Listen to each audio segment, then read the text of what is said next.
Thanks for joining us. Jim and Jess have the day off. Well, it's a blunder you'd probably miss, but nonetheless, today, the U.S. Postal Service admitted the Statue of Liberty that's found on its brand new Forever stamp didn't come from the Big Apple. Instead, it's a photo of the replica found right here on the Las Vegas Strip. Newsweek's Paul Mattadine has been gauging community response today. Paul, what'd you find out? Dan, certainly mixed response from people on the Strip. The New York Times has reported the Postal Service actually selected the image from a photography service back in December. Not long after that, rolls of the stamps began hitting stores. On our journey today, we ran into Carl Herman, who told us he's helped design hundreds of stamps in the past. And get this, he says something like this has happened before. How similar do you think this stamp looks to what we see up there?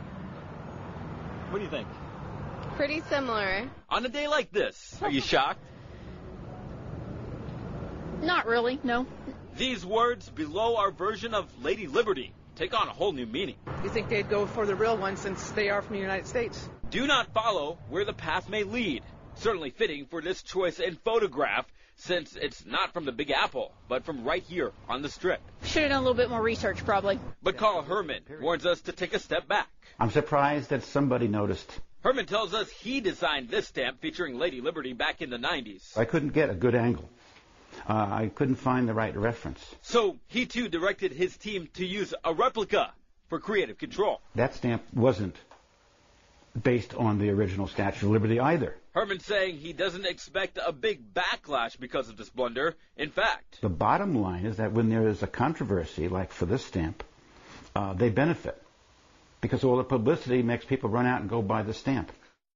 And along the same lines, we heard from MGM Resorts today, who speaks on behalf of the New York Hotel and Casino. Of course, that's where we can find our own version of Lady Liberty. A spokesperson telling us they're not convinced that this was completely unintentional. Their statement going on to say, don't discount the genius of the U.S. Postal Service.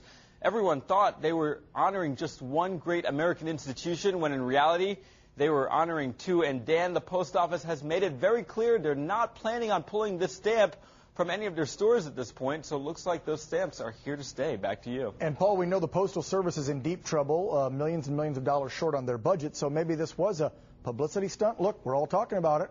It's making press. We'll see. Thanks, Paul. In case you were wondering, Lynn's Stamp News was the publication that broke the story. Apparently, a stamp collector saw some unusual traits about this new Forever stamp. So